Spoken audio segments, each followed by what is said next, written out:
posible que haya tenido un infarto cerebral y no me haya dado cuenta? ¿Cómo puede ser eso? Sí. ¿Eso es un mito o es realidad, doctor? Es ¿Y realidad. no ofrece ningún síntoma? Por lo tanto, el infarto cerebral tiene niveles. No, Porque lo que le pasó al Pato Yáñez sí se dio cuenta. No, obviamente depende de la arteria que se tape. Que entiendo que esta fue la más importante, ¿no? La que se le tapó es la más importante. Entiendo que fue la cerebral media derecha. Sí.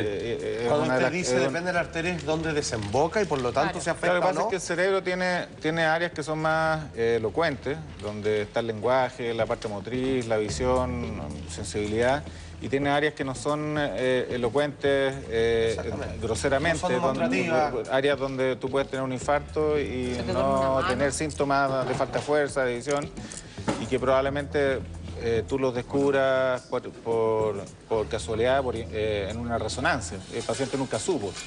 Probablemente si tú le haces un estudio de memoria o neurocognitivo, te das cuenta que sí tiene alguna falla y pasó piola, pero el paciente sí quedó con algún daño. No, yo, no hay pregunta. yo soy mamá, ya llegó Juanquito. Hola, buenos días. ¿Cómo se lee a una persona que está teniendo un accidente cerebrovascular? ¿Cómo se lee? ¿Cuáles son las señales que uno como mamá o uno como su marido o a lo mejor su madre, su abuela puede mirar y decir, lo que le está pasando a mi familiar en estos momentos es este accidente? De hecho, perdona que te complemente, la entrevista que ayer dio Antonia Cabrera, la chica que salió en la Teletón, ayer dio una entrevista súper extensa en la revista Ya. Ella dice que está en su casa tranquilamente y siente que se le duerme un poco la mitad del cuerpo y siente un dolor de cabeza un poco intenso. Frente a eso, su mamá la traslada a la clínica. Ella llega caminando, o sea, ella ya había sufrido el accidente. Llega caminando a la clínica, ahí le hace un escáner o una serie de exámenes y ahí sufre un segundo y ya la dejan internada y pasa un coma que estuvo 2 semanas y 5 meses internada. Ella tuvo en el fondo una sucesión de ataques y el primero no la botó al suelo, sino que le permitió trasladarse y ahí hubo una oportuna reacción de la familia y no dijo, pues se le va a pasar, se te durmió la mano. ¿Cómo lo leemos? Porque la gente no tiene a veces recursos para ir a una clínica privada, sino que tiene que irse para el hospital, en micro, en taxi. No, y no solo eso, puede estar solo. Exacto, ¿cómo lo leo? Bueno, eso es más trágico. Ese sería el peor de los escenarios. Ocurre que hay elementos que voy a tratar de detallarlos rápido y simplemente que permiten sospechar que uno está haciendo un accidente vascular. Por ejemplo, la pérdida brusca, siempre son síntomas de inicio brusco.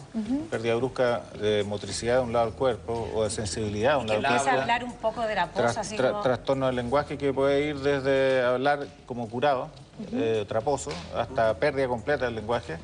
Trastorno... no poder hilar palabras ya, así de... Claro, hablar incoherencia, pérdida de visión, compromiso de conciencia. No siempre van con compromiso de conciencia, pero el compromiso de conciencia puede ir desde estar un poco confuso a caer bruscamente en coma. Básicamente esos son indicadores que si se inician de manera aguda o brusca, de que podría estar sufriendo una accidente Perdón vascular. por interrumpir, ya, pero yo creo que ahí hay un punto súper importante porque si es que efectivamente lo que le pasó a esta niña, lo que le pasó al Pato Yáñez, es prácticamente evidente que algo te pasó. Obvio. Porque claramente que se te duerma una parte del cuerpo, que empiece a hablar traposo, a todas luces no es normal. Pero ¿cómo se le puede explicar a la gente cuando efectivamente también hay un infarto cerebral, pero es mucho más mínimo, es mucho más sutil, si se quiere? Por eso, ¿qué es lo que a uno le debe hacer el clic de decir, ¿sabéis qué, compadre? Yo creo que de esta zafé, pero hoy día al tiro ya, agarro una micro y me voy al hospital o a la clínica? Exacto. ¿Cuál es el...? O sea, el primer concepto que ya lo comenté es el inicio brusco del síntoma. Segundo, no duele, para que sepan, normalmente no hay dolor cuando uno tiene accidente vascular. Y a diferencia del infarto del corazón que duele y por eso preocupa más. Y luego la presencia de falta de fuerza, de coordinación en cualquier grado, o sea, desde epilepsia, que no mueve nada, hasta una pequeña torpeza que uno la nota. Partir de uno. Siempre uno debe partir, porque el concepto antiguo que se manejaba hasta hace 50 años era que uno tenía el síntoma y esperaba que se le pasara. Sí, claro. O esperaba al doctor que iba a la casa después de la consulta, llegaba a las 9 de la noche y obviamente no había nada que hacer. Pero puede